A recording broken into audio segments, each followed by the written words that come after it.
semua, minggu lalu kita sudah membahas mengenai arus listrik. Sekarang kita akan membahas mengenai hukum Kirchhoff 1. Yang mana hukum Kirchhoff 1 ini berbunyi, besar arus listrik yang masuk ke dalam suatu titik percabangan sama dengan arus listrik yang keluar pada titik percabangan tersebut. Atau secara matematis, pada setiap titik percabangan berlaku rumus sigma I masuk atau sigma I in sama dengan sigma I out, yang mana artinya adalah jumlah arus yang masuk sama dengan jumlah arus yang keluar. Nah, kita buat sebuah contoh. Nah, contohnya yaitu ini ada gambar arus yang masuk dan keluar pada sebuah titik percabangan. Nah, titik percabangannya ini adalah di sini. Nah, I1-nya itu masuk, ini lihat tanda panahnya, masuk ke dalam titik percabangan, sementara I2 dan I3 itu keluar, arahnya keluar dari titik percabangan.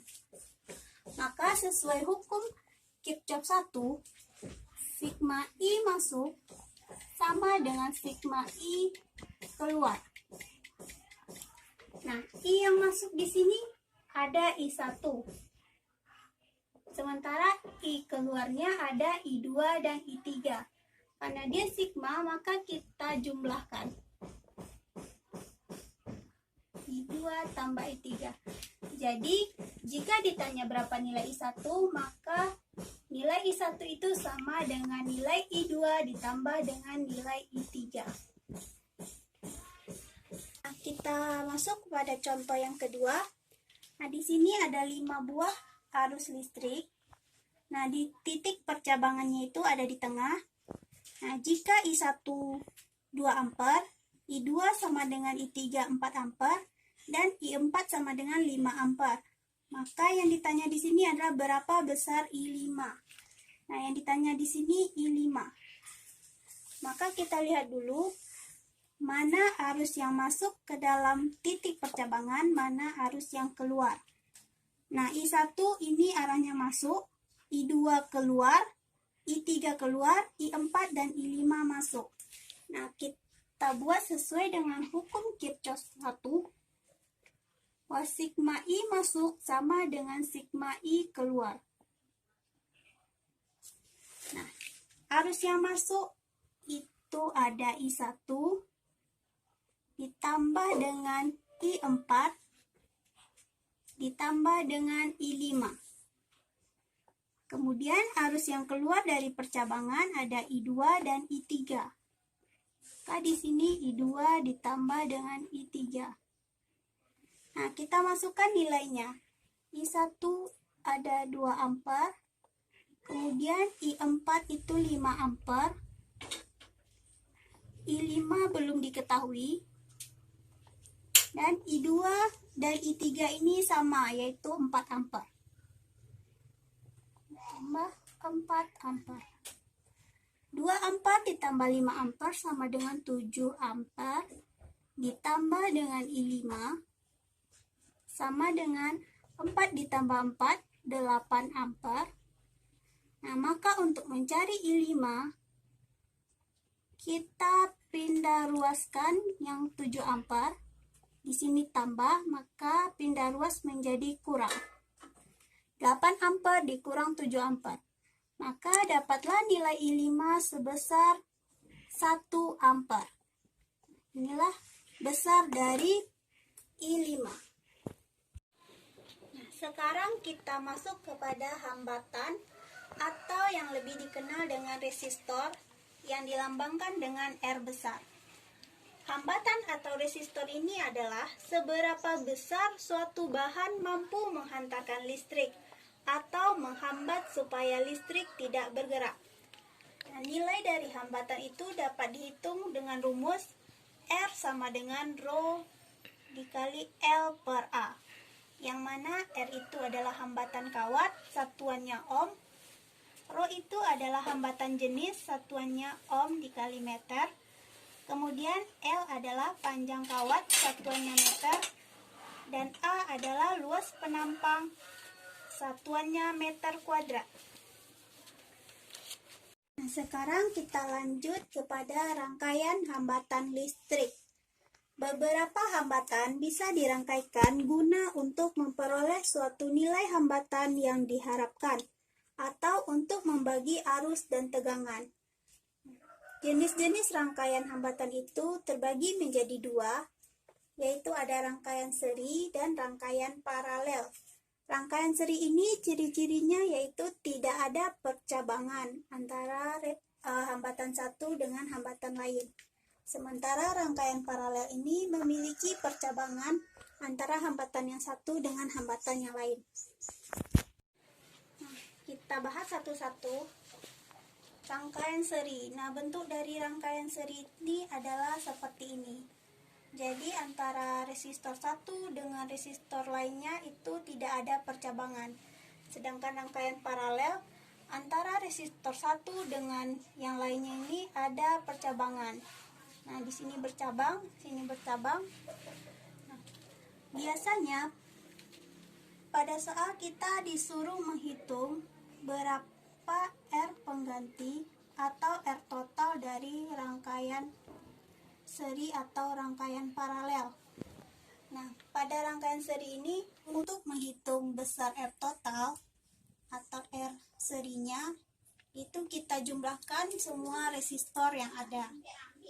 Itu R1 ditambah dengan R2 ditambah dengan R3 dan seterusnya.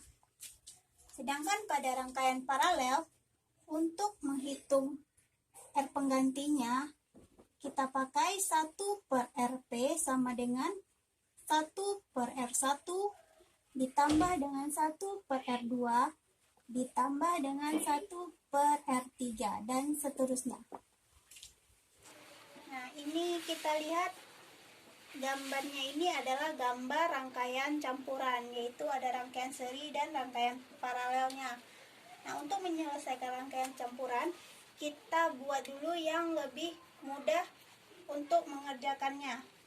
Nah, jika kita lihat di sini 6 ohm dengan 6 ohm ini belum bisa kita selesaikan karena dia bukan seri, dan kalau kita selesaikan secara paralel ini akan mengganggu yang 3 ohmnya. Begitu juga dengan 6 ohm dan 3 ohm. Nah, untuk yang 3 ohm di sini juga sama seperti yang 6 ohm. Nah, kita lihat yang 6 ohm dan 3 ohm. Nah, kita lihat berat rangkaiannya di sini paralel dan tidak ada pengganggu yang lainnya. Maka ini bisa kita selesaikan terlebih dahulu. Itu 1 per Rp sama dengan 1 per 6 ohm ditambah dengan 1 per 3 ohm. Nah, maka 1 per Rp sama dengan, kita samakan penyebutnya, 6 dibagi 6 dikali 1 dapat 1, 6 dibagi 3 dapat 2, dikali 1 sama dengan 2. Maka 1 per Rp sama dengan 3 per 6. Nah, maka untuk mencari Rp-nya sama dengan 6 dibagi 3 dapat 2 ohm. Nah, kita sudah dapat hambatan pengganti untuk yang sini. Kita buat bentuk rangkaiannya yang baru. Tuh di sini kita tulis lagi 6 ohm. Nah, untuk yang ini kita sudah dapat sebesar 2 ohm, maka kita buat rangkaian yang baru 2 ohm. Dan 3 ohm kita tulis ulang.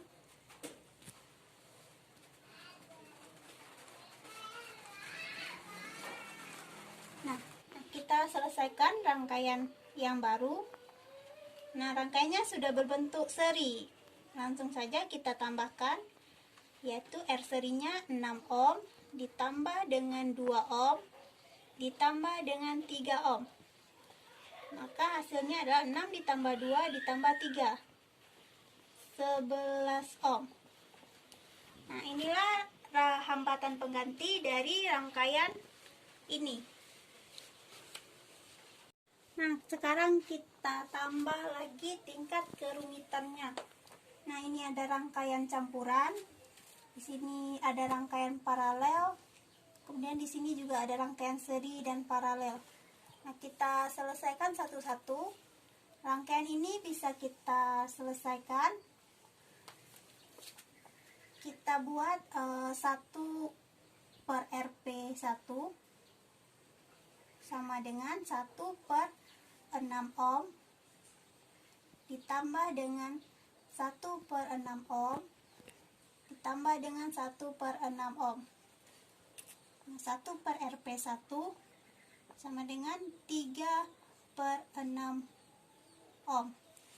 Nah, maka untuk mencari RP1 nya adalah 6 per 3 ohm. Hasilnya adalah 2 ohm. Nah, jadi untuk hambatan pengganti di sini adalah sebesar 2 ohm. Kemudian kita lihat lagi rangkaian ini. Nah, ini 6 ohm dengan 6 ohm ini adalah rangkaian seri. Sementara dengan 3 ohm ini adalah rangkaian paralel. Nah, kita bisa selesaikan dulu yang ini. Kita buat rangkaian seri 1. Untuk RS1 sama dengan 6 ohm ditambah dengan 6 ohm. Maka hasilnya 12 ohm. Sekarang kita buat bentuk rangkaian yang baru setelah kita dapat hambatan pengganti dari ini. Nah, gambar yang barunya yaitu dari rangkaian ini kita sudah dapat hambatan penggantinya 2 ohm. Nah, kita bisa tulis ini 2 ohm.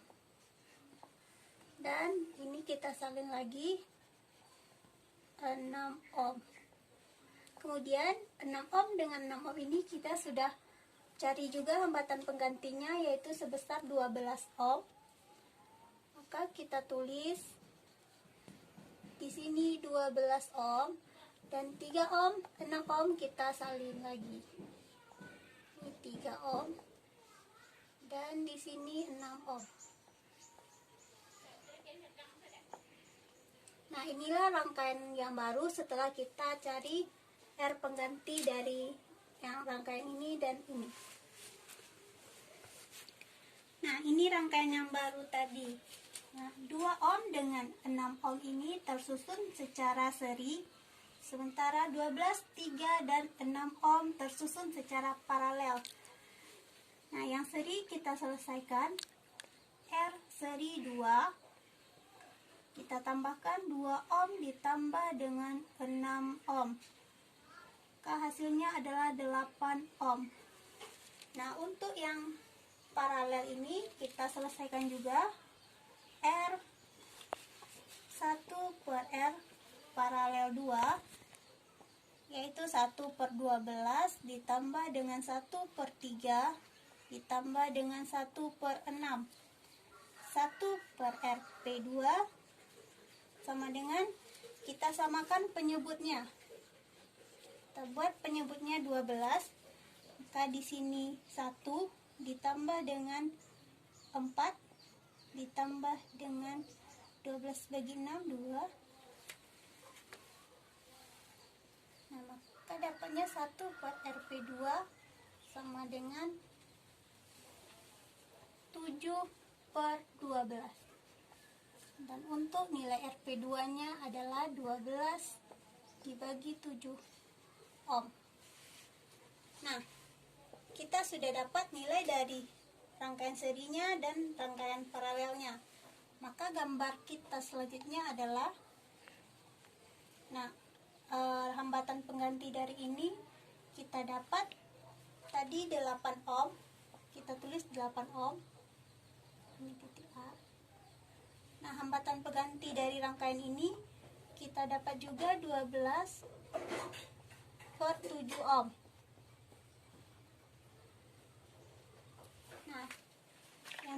Nah, bentuk rangkaiannya menjadi rangkaian seri. Maka R seri 3 atau R totalnya adalah 8 ohm ditambah dengan 12 per 7 ohm. RS3 sama dengan 68/7 ohm atau sama dengan 9,7 ohm. RS3 ini biasa disebut dengan R total atau R pengganti. Ini R pengganti dari rangkaian tadi.